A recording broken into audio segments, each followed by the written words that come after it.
ئازیزانی کورسات نیوز سڵاوتان لەبێ من زریان ڕەحمانم هەواڵا بوریەکانتان پێشکەشەکەم. سلێمانی هەندێک کەسایەتی و بەرپرسی باڵای لەسەر ئاستی عێراق و هەرێم کۆ کردووەتەوە. ئەمڕۆ ناوەندی نێودەوڵەتی دارایی و بازرگانی سلێمانی بە ئامادەبوونی پارێزگاری بانکی ناوەندی عێراق و ژمارەیەک بەرپرس کرایەوە. حتمەن عەلی عەلاقیش لە کاتی کردنەوەی ناوەندەکەیە هەندێک قسەی کردووە و باسی گرنگی ناوەندەکەی کردووە. سوودی وتوێتی کە سوودی بۆ هەموو لایەنێک ئەبێت وە سلێمانی ئەکات بە ناوەندێکی گرنگی بازرگانی لەسەر ئاستی عێراق و هەروەها لەسەر ئاستی ناوچەکەش. ناوەندەکە لە کۆمەڵێک بانکی لۆکاڵی و جیهانی و نێودەوڵەتی و هەروەها هەندێک کۆمپانیای ئاڵوگۆڕی درا و کۆمپانیای فرۆشتنی پشکەکان و کۆمەڵێک ناوەندی لێکۆڵینەوە و فێرکاری پێکدێت هەر سەبارەت بەم بابەتە پەیامنێرمان ڕێباز هیوا لەگەڵمانە. ڕێباز سڵاوت لێبێت چ زانیاریەکمانیتە سەبارەت بەم ناوەندە کە حتمەن گرنگیەکی زۆری بۆ سلێمانی بۆ ناوچەکەش هەیە.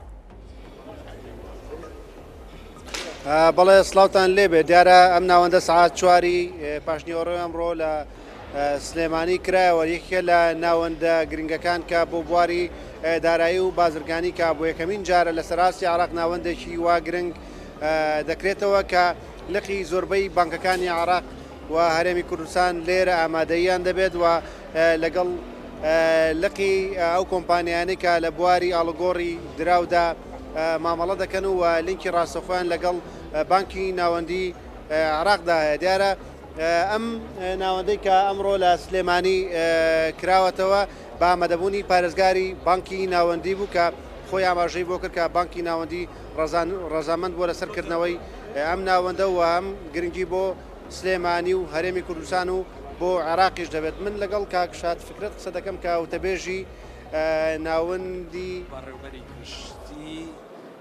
پەیوەندیەکان و ڕاگەیاندن لە ناوەندی نێودەوڵەتی بۆ دارایی و بازرگانی ئەم کاتتان باش. ئەم ناوەندە چی ئەگەر بیناسیێنی بە بینەران و باسی گرنگەکەی ماوە؟ ڕێز و سڵاوم بۆ بینەرانی کورساتی خۆشەویست چاوی هەمووتان ماجەکەم.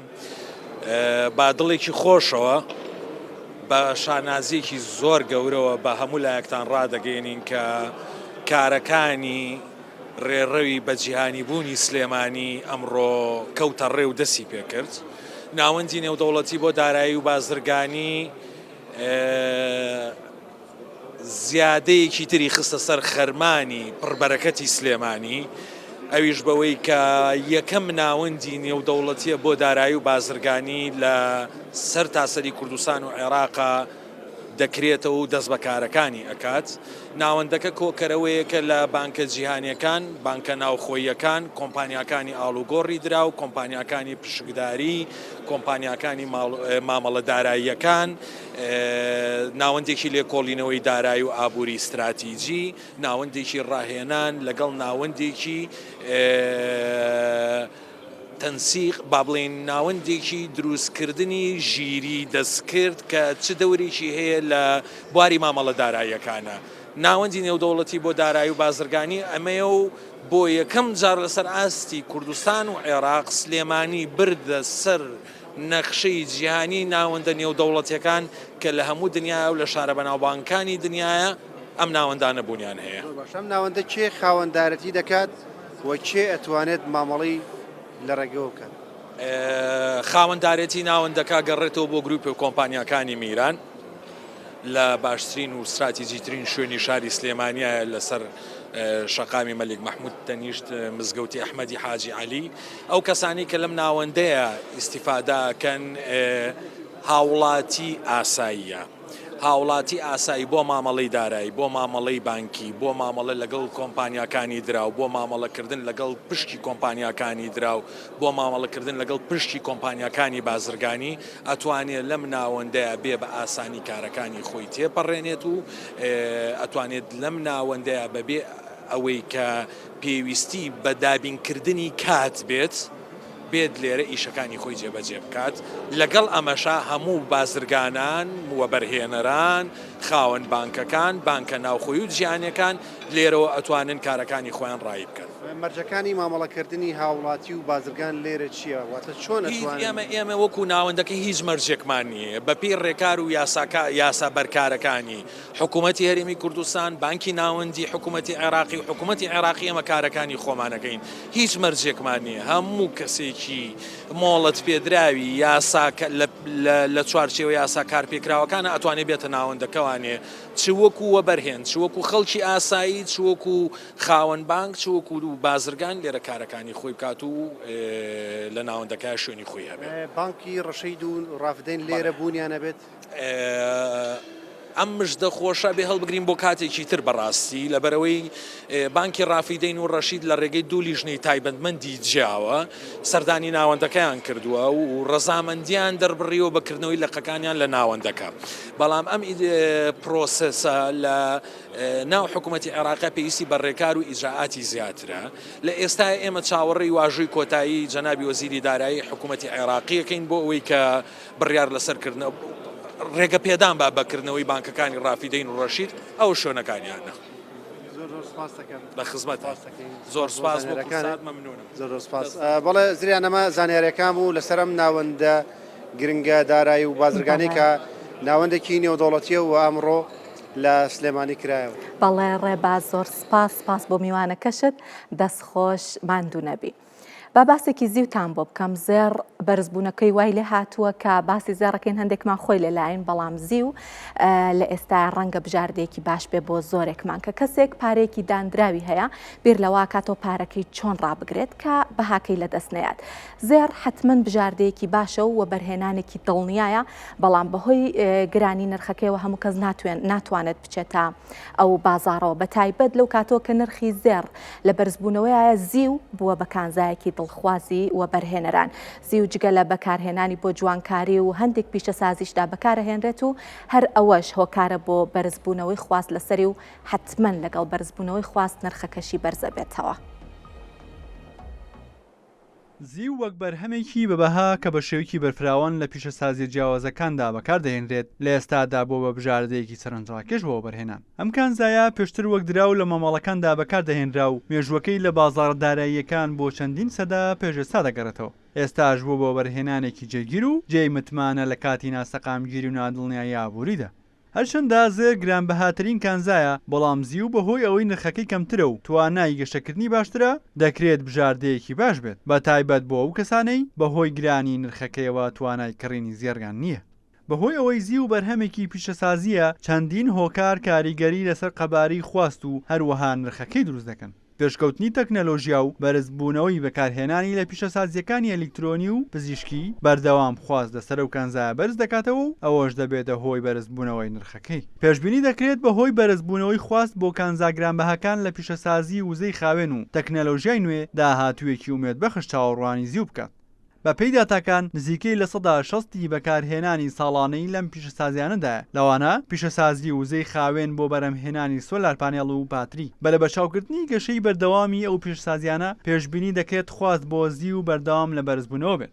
ماڵپەڕی لۆنگ فۆرکاست بۆ پێشبینی دەکات نرخی زیو لەم ساڵدا بگاتە $38 کە بەرزترین نرخی مێژووی تۆمارکراوی $35. لەلایەکی دیکەوە دابەزینی یەدەگی زیو و بەرزبوونەوەی تێچوەکانی دەرهێنان لە پاڵ بەرزبوونەوەی خواست ئاماژەی بۆ بەرزبوونەوەی بەهاکەی لە درێژمەدادا. هەرچەندە هۆکارە دەریکەکان لەوانە ناسەقامگیری لە بەهای درا و سیاسەتی نەختینەیی بانکە ناوەندیەکان ڕووداوە جیۆپۆلیتیکەکانیش کاریگەری لەسەر دروست دەکات. بە پێی داتاکان پیرۆ خاوەنی زۆرترین یەدەگی زیوە و 100,000 تۆن زیوی هەیە کە نزیکەی لە 18 یەدەگی زیوی جیهانە. لە دوایە و ئوستورالیا خاوەنی 94,000 تۆن و ڕووسیاش لە پلەی سێیەمدا دێت بە 92,000 تۆن. باسی ئەوم بۆ کردن کە زیو لە هەندێک پیشەسازیشا بەکار ئەهێنرێت با لێرە نەختە زیاتر باسی ئەو بابەتە بکەین بزانین و پیشەسازیانە چین کە پێویستیان بە زیوە. بەڵێ لە بواری ئەلکترۆنی کەلوپەلی ئەلکترۆنی و بەرهەمهێنانی ئەو کەلوپەلانە لە 15,000 تۆن زیو بەکار ئەهێنرێت و تام داتانە حتمما بۆ ساڵی 2024 داتاکان ساڵانەیە بۆ بەرهێنانی فیزیکی واتا و کەسانە کە بە دیاریکراوی زیو ئەکڕن بۆەوەی وە بەرهێنانی پێ بکەن بۆەوەی کە ئەو پارەی کە هەیەە بەهاکەی دانەبەزێت و وەکو زی و پاشەکەوتی بکەون 7,000 تۆن بەکاربردننی بووە لەو بوارەیە بۆ دروستکردنی خشەڵ 6.5 هزار تۆن بۆ کەلوپەلی زیوی واتە بەبێ خشڵ بۆ سەعات و هەندێک جار جانتا و جاری وایە چەتاڵ و کەوچکوانش بەکاریهێنن 2,000 تۆن و لە کۆتاییشە بۆ لەحیمی زی و 1.6 هزار تۆن زی و بەکاربراوە بەڵێ بازانیاری زیاتر لەسەر بابەتی زی و وەربگرین. دەگەورەترین و بەرهێنەری زی و لەسەر ئاستی جیهان بریتین لەم وڵاتانە مەکزیک جیاوازیەکی زۆری هەیە لەگەڵ هەموو وڵاتەکان کە 6.4 هزار تۆنی بەرهەم هێناوە لە دواییە وڵاتی چین دێ بە 3.4 هزار تۆن پیرۆ جیاوازیەکی زۆری نییە لەگەڵ چین بە 3.1 هزار تۆن و ڕیزبەندیەکانی دواییش لەلایەن چیڵی و پۆڵەندا و ئۆسترالیا و بۆلیڤیا و رووسیا و ئەمریکا و کازاخستان داگیر کراوە. ئێستا تێکڕای نرخی 1 ئۆنسە زیو لە ساڵی 2024 28 دلار و 27 سنت بووە و بەرزترین نرخێکە زی و تۆماری کرد بە ساڵی 1970 بووە کە بە 49 دلار و 95 سنت بووە. هەر بۆ گفتوگۆی زیاتر لەسەر بابەتی زی و ئایا تا چەند و بەرهێنانێکی دڵنیای میوانمان لەگەڵە لە هەولێرەوە دیار حەمید بازرگانی زی و زێر و خاوەنی زەڕنگەری بەیارگۆڵد زۆر بەخێر هاتن پێمان بڵێن لە هەرێمی کوردستان بازاڕی زی و چۆناوە تا چەند خواستی لەسرە. زۆر سپاس بەخێربێن زۆر سپاسان دەکەم لەو دەرفەتەی کە بێمەتاندا بە نسبەت نرخی زێر ئەوڕۆ زێر بە 625,000 حالیان دەیفرۆشین بەیانەکەی بە 630,000 بوو بەس 5,000 دابەزی ئێستا بووتە 625,000 مسقالی زێڕی بە نسبەت لەسەر زیوی خواستەی زۆر لەسرە بەرەو گرابوونە داواکارێکی زۆر لەسەر زیو هەیە پێش 2 هەفتەی هەر کیلۆیەکی زی بە دەوری 1,000 دلار 1,010 دلاری بوو ئێستا 1,120 دلار چووە 1,130 دلاریش چووە یعنی زی خواستێکی زۆری لەسرە لە دنیا ئێستا خاستن لە بۆ موادی ئیشکەر بەکارێت لێ خواستێکی زۆر لەسەر زیوی هەیە. باشە کاک دیار لە هەرێمی کوردستانیش ئەو خواستەی لەسەرا لە هەرێمی کوردستانیش خوازیاری هەیە وەک پاشەکەوت بیکڕن وەک جوانکاری بیکڕن. قەزت لەسەر زیوە؟ بەڵێ زیو بەڵێ زیو ئێستا ئەمە مشتریەکی ئەوڕۆمان 1 چیلۆمان دایتە برادێکی خۆمان بۆ هەگرتنیتی لۆ خۆی دادنێ لە ماڵ وەچی کانزایەکەی دەگری چونکە نرخەکەی زیو زۆر هەرزانە مەجای گرانبوونی زۆر تێدا مایە. باشە کاک دیار زێر زێر گران بووە زۆر بە زی و خواستش زۆرە ڕاستە کاک دیار هەر ئەو قاڵبەی کە بەدەست بەڕێستانەوەیە ئێستا ئەگەر نرخێکمان بنێ 1-2 دانە لەوانەی کە بەدەستانەوەی کێشی چەنە نرخی چەنە بۆی کە زانیاریەکمان بە چاڕۆنێکمان هەبێت. بەێ ئەوە 1 کیلۆ زیوە ئایاری 999 ئەو دقەی سعری بە 11 و 20 دلارە. ئەوانە لە وڵاتی مارات دێت هەمووی سرتیفکارتی خۆی لەگەرە و زمانی خۆی لەگەرە لێرکوانە زێرمان هەیە ئەوە عیاری 24 1 کیلۆ زێر ئەوڕۆ بۆ 4,500 دلار ئەوە 4 نوۆیە نەوعی تریشمان هەیە زێر 500 دلار کەمترا ئەوانش هەموو لە وڵاتی مارات دێن هەموو سرتیفکارتی خۆی لەگەرە لەلایەکی تر هەیەتمان ئەو پەمپانە هەیە سویسڕە عیاری 24 ئەوانش هەموو لە وڵاتی مارادێ بڵێ با تۆزێ تەرکیزەکە زیاتر بخینە سەر زیو لە بەرەوەیکەوەی دەرەقەتی زێڕنەیە دێ بەلای زیوە ئەو زیوە ئەو قاڵ بە زیوانە چەند قەبارەیان هەیە لە قەبارەی چەند گرامی چەند کیلۆیی بەردەستە لە ئێستا لە هەرێمی کوردستان بەخۆی خواستەکە زۆر لەسەر کیلۆیە کیلۆکە چەند ئەکەوێت کاکتیار هەیە کیلۆیەکە ئەو درۆ 1,120 دلار. باشە کاک دیار ئێستا باسی ئەو قاڵبەتان کرد کە بەدەست خۆتانەوە بووتان لە وڵاتی ئیماراتەوە هاتووە بەگشتی زیوی هەرێمی کوردستان لە چه وڵاتەوە دێ ئەو زیوەکە لە ئێستا لە هەرێمی کوردستان بەردەستە لە چه وڵاتێکەوە هاورداکرێت.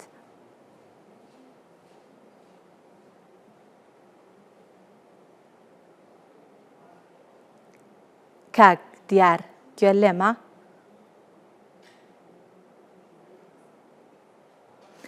باشە وا دیارە پەیوەندیەکەمان لەگەڵ کاک دیار بڕا ناتوانین زیاتر لە گفتوگۆکەمان بەردەوام بین بۆ دەرفەتێکی تر حتمما باسی زیاتر لەسەرم بابەتاکەین. دیار حەمید بازرگانی زی و زێر لە هەولێرەوە لەگەڵمان ئامادە بوون. زۆر سپاس بە باسێکی بەهای دراوەکانتان بۆ بکەم. ئەمڕۆ بەهای $100 ئەمریکی لە بازاڕەکانی هەرێمی کوردستان بە 150,000 دینار مامەڵەی پێوەکرا، بەهای پاوەند 100 پاوەند بە 185,000 دینار بوو و 100 یۆرۆش بە 153,000 دینار مامەڵەی پێوەکرا. دینار بەرامبەر بە هەموو دراوەکان بەرزبوونەوەی بخۆی بینی جگە لە لیرەی تورکی. 100 لیرەی تورکی ئەمڕۆ لە بازاڕەکانی هەرێمی کوردستان بە 4,300 دینار بوو. 100,000 تمەنی ئێرانیش بە 1,750 دینار مامەڵەی پێوەکرا. ئەمڕۆ زێر دیسانەوە ئاستێکی پێوانەی نوێ تۆمار کرد و $2,950 تێپەڕان. بارودۆخی بازرگانی جیهانی لێڵا نیگەرانی هەیە لە دروستبوونی جەنگێکی بازرگانی جیهانی کە هۆکارەکەشەوەیە ترەمپ سەرەتا لە سەدادا باجی خستە سەر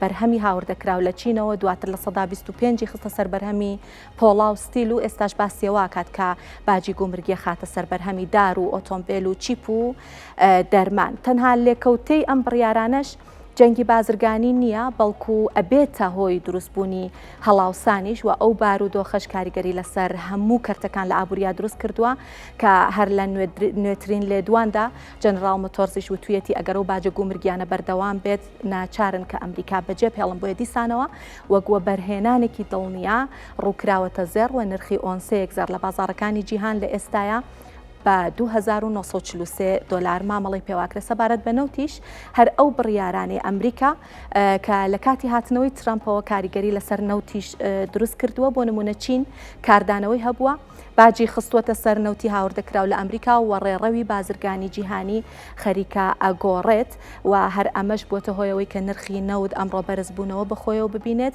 یەک بەرمیل نەوتی خاوی برند ئەمڕۆ لە بازاڕەکانی جیهان بە $76.46 مامەڵی پێوەکرا.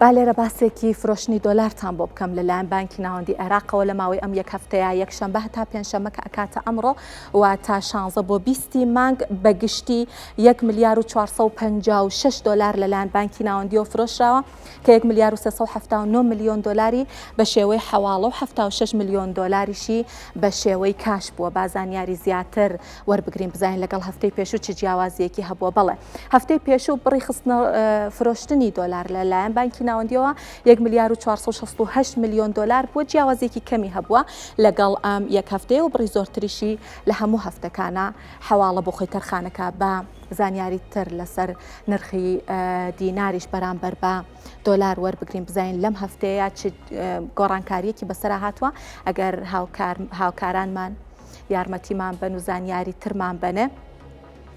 بەڵێ لاخستنە ڕووی لە فرۆشتنی دۆلار لەلایەن بانکی ناوەندیەوە لەم هەفتەیە 105 بە شێوەی کاش بۆ 195 بە شێوەی حەواڵە بووە. $100 ئەمریکیش لە بازاڕەکانی عێراق و هەرێمی کوردستان بەرامبەر بە دینار بەرزترین ئاستێک کە بەخۆی بینی بە 150,500 دینار بووە و کەمترین ئاستێک نزمترین ئاستێکیش کە تۆماری کرد بە 149,600 دینار بووە و کوتمان دینار بارودۆخێکی باشی هەیە و بەم جۆرەش ئێمە هەواڵابووریەکانمان پێشکەشکردن. زۆر سپاس کە بینەرمان بوو.